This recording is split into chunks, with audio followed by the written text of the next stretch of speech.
Você pensa que isso é apenas ficção criada pelos Wachowskis? Acredite em mim, você pode ver criaturas ainda mais nojentas na vida real. Neste vídeo você descobrirá que parasita caça pessoas com deficiência visual. Quem ficaria feliz em comer seu cérebro? E o mais importante, o que devemos temer muito mais do que aqueles monstros dos filmes de terror.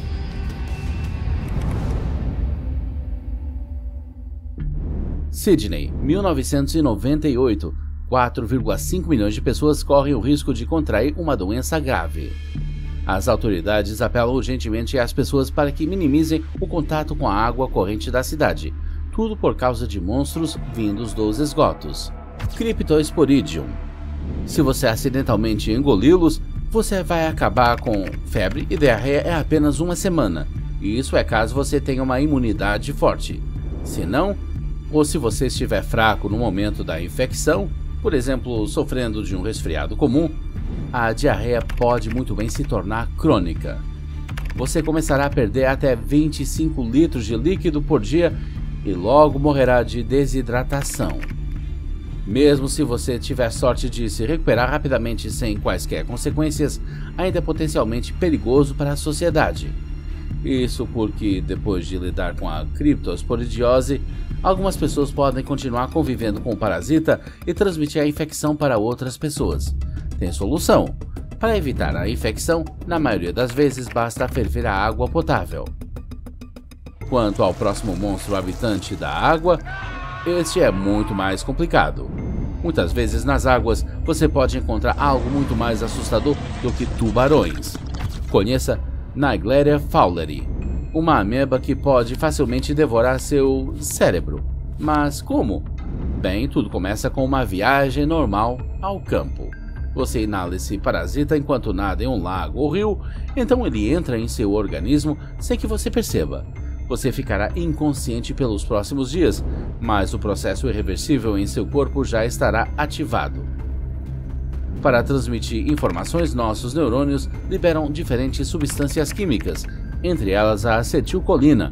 Como um presente aleatório concedido pela evolução, as amebas são muito boas em reconhecê-la.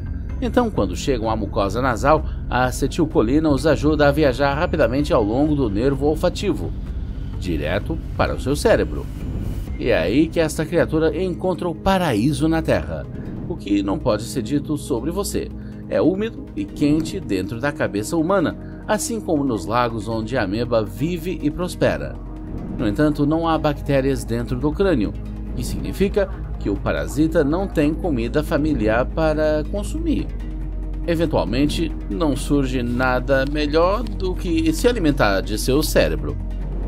Dentro de algumas horas, o ser humano começa a vomitar e ter convulsões, mas esvaziar o estômago não traz alívio. Uma dor de cabeça insuportável é seguida por crises de delírio ou mesmo coma. Como resultado, o cérebro da vítima incha e literalmente para de caber no crânio. Este estado é chamado de naegleriasis. Uma pessoa que o experimenta nunca recupera a consciência e morre sufocada. A mortalidade pela doença atinge 97%. A única chance de sobreviver depende dos médicos. Eles precisam diagnosticar a infecção em seu estágio inicial. Parece impressionante, certo? Embora existam intrusos ainda mais detestáveis. Às vezes, os monstros invadem nossas vidas de forma tão flagrante que é difícil acreditar que isso seja verdade, como alguns deles pretendem deleitar-se com seus olhos. Se a Cantamuiba entrar em contato com a córnea, instantaneamente começa a invadir o olho através de escoriações. Como resultado, manchas brancas aparecem na superfície do olho. Existe um tratamento, mas duvido que você goste.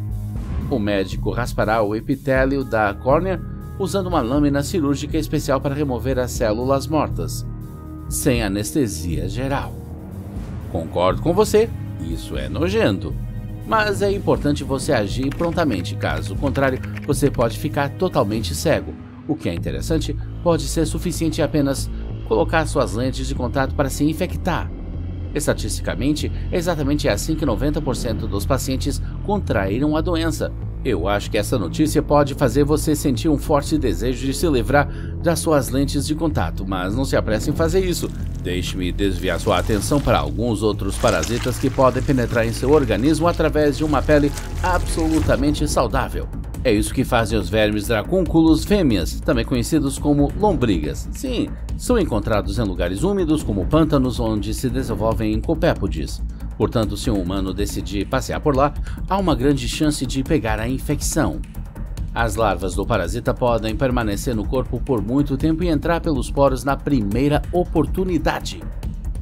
O problema é que a vítima não terá ideia de que algo está acontecendo por um ano inteiro. Por volta de 12 meses, o verme vai percorrer sua anatomia para finalmente se estabelecer no tecido subcutâneo de um de seus membros. Em breve você terá uma úlcera no corpo com o verme saindo do meio. E isso ainda não é a coisa mais horrível. Para extrair o verme, os médicos modernos ainda usam um método descrito em um texto antigo egípcio que data de meados do 2º milênio a.C. Trata-se de rolar o parasita em emergência lentamente para uma vara longa e fina. Esse procedimento pode levar várias semanas. Por que tão demorado? Para garantir que o verme não se parta ao meio e libere fluido tóxico na ferida. Está com medo de passar por esse pesadelo? Então esqueça andar em pântanos, então. Infelizmente não há como se proteger do próximo monstro da minha lista. Picadas de mosquito. Uma coisa típica do verão, certo? No entanto, cada um deles pode condenar você. O motivo é o Plasmodium falciparum, o agente da malária maligna. É transmitida através de uma mordida de mosquito normal. Em 2020, somente, os médicos relataram 241 milhões de casos de infecção. O parasita unicelular entra no corpo humano junto com a saliva do mosquito e vai direto para o fígado, onde se desprende um festival de sangue. O Plasmodium falciparum invade os eritrócitos e simplesmente os separa e depois começa a engolir o jantar feito à mão. Ele precisa apenas de 60 segundos para se preparar e atacar uma nova célula. Os detritos dos glóbulos vermelhos infectados acabam se depositando em diferentes órgãos, coração, fígado e até cérebro. Este último leva à forma mais grave da doença chamada malária cerebral, com uma taxa de mortalidade de quase 90%. O humano morre dolorosamente de hipóxia, o que significa falta de oxigênio, pois as células infectadas privam o cérebro de qualquer ar. É quase impossível curar a malária cerebral e os poucos sobreviventes continuam vivendo com distúrbios neurológicos pelo resto de seus dias. Além disso, desenvolvem problemas de comportamento e deficiência intelectual. Acredita-se que a malária seja mais comum nos países africanos, porém, eu não ficaria tão despreocupado. Houve casos ao longo da história em que esse parasita se espalhou em climas mais frios, por exemplo, nos anos 1820 durante a construção do canal Rideau no Canadá.